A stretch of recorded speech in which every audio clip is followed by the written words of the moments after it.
चलिए next part हम आज बात करने वाले हैं Bohr's atomic model. J Thomson, जिसको हम लोग वाटरमेलन एटॉमिक मॉडल कहते हैं, उसके बाद हमने बात किया रदरफोर्ड एटॉमिक मॉडल, जिसको न्यूक्लियर एटॉमिक मॉडल भी कहते हैं। थर्ड है आपका बोहर्स एटॉमिक मॉडल, जिसको मॉडर्न एटॉमिक मॉडल भी कहते हैं। इसका सिर्फ एलिमेंट्री आइडिया है, मतलब आपको इसके बारे में सिर्फ बेसिक चीजें जाननी है। इसको आप जब हायर क्लास में जाएंगे तब पढ़ेंगे। तो सबसे पहले देखें कि 1911 में, ठीक है, 1911 में नाइल बोर ने रदरफोर्ड एटॉमिक मॉडल के जो लिमिटेशंस थे, ठीक है, क्या लिमिटेशन था जी?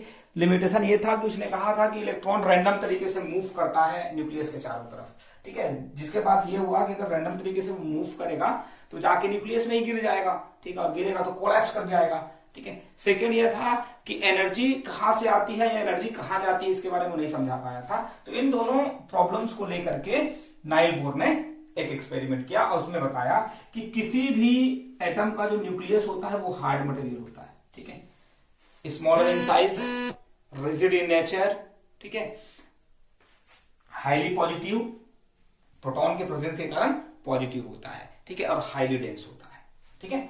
इसको क्या कहते हैं? न्यूक्लियस, जो सेंट्रल पार्ट है उसको न्यूक्लियस, और एक्स्ट्रा सेंट्रल पार्ट जो एरियल होता है, वाइड होता है, लोअर डेंस होता है, नेगेटिवली चार्ज होता है, उसको सेल कहा है, ठीक है, नया चीज आया है, ठीक है, सेल, ठीक।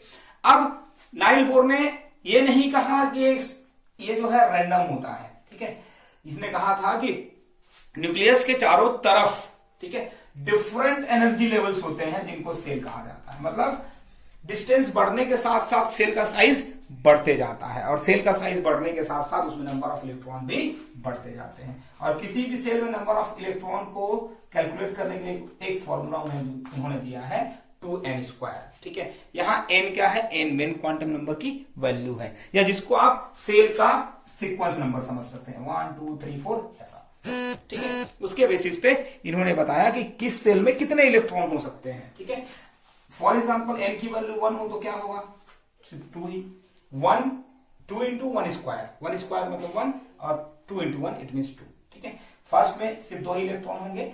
इसने नॉमिनेट किया था इस तरीके से 1 2 3 4, या इसी को K L M और N, ठीक है, इस तरीके से। अब देखिए बेसिक चीजें क्या है? बेसिक चीजें ये है कि एटम के दो पार्ट होते हैं, न्यूक्लियर पार्ट और extra nuclear part. Nuclear part को न्यूक्लियस, और मतलब सेंट्रल पार्ट को न्यूक्लियस, और एक्स्ट्रा सेंट्रल पार्ट को सेल कहते हैं, ठीक है। न्यूक्लियस स्मॉलर होता है साइज में, हाईली डेंस होता है, पॉजिटिव चार्ज का होता है, और जो सेल है, ठीक है, एक्स्ट्रा सेंट्रल पार्ट है, वो एरियल होता है, वाइड होता है, नेगेटिवली चार्ज होता है, लोअर डेंस होता है, ठीक है। जैसे रदरफोर्ड के मॉडल में आपको समझ में आया था, ठीक है, बस वो आगे आपको धीरे से समझ में आएगा। नेक्स्ट, ठीक है। सेकेंड चीज क्या है कि सेल है वो रैंडम तरीके से प्रेजेंट नहीं होता, बल्कि न्यूक्लियस के चारों तरफ डिफरेंट एनर्जी लेवल होता है, जो न्यूक्लियस से डिस्टेंस बढ़ने के साथ साथ उसका एनर्जी लेवल भी बढ़ते जाता है, और एनर्जी लेवल बढ़ने के साथ साथ उसमें नंबर ऑफ इलेक्ट्रॉन भी बढ़ते हैं, ठीक है। नेक्स्ट चीज, रदरफोर्ड और नाइल बोर के मॉडल में एक डिफरेंस ये भी है कि इसने ये बताया है कि इलेक्ट्रॉन के पास कोई एनर्जी होती ही नहीं है, मतलब इलेक्ट्रॉन का खुद का एनर्जी नहीं होता है, बल्कि जो एनर्जी होता है वो सेल्स के पास होता है, ठीक है, और इसी एनर्जी के कारण उसको, ठीक है, इसी एनर्जी के कारण उसको एनर्जी लेवल कहते हैं, ठीक है। अब देखिए नॉमिनेट कर दिया है KLMN, आप इस फॉर्मूले से निकाल सकते हैं कि किस सेल में कितने इलेक्ट्रॉन होंगे, ठीक है। नेक्स्ट फिर उन्होंने बताया कि इलेक्ट्रॉन जो है वो रैंडम तरीके से रिवॉल्व नहीं करता है, अपनी मर्जी से नहीं घूमता है, बल्कि वो अपने एनर्जी लेवल में ही घूम सकता है और अपने एनर्जी लेवल के बाहर नहीं जा सकता है। किसी भी इलेक्ट्रॉन का अपने सेल में घूमने के लिए दो फोर्स जो अपोजिट और इक्वल होते हैं वो काम करते हैं, centrifugal force and centripetal force. देखिए याद रखिए ये सिर्फ एलिमेंट्री आइडिया है, इसलिए आप ज्यादा डिटेल से नहीं पढ़ेंगे।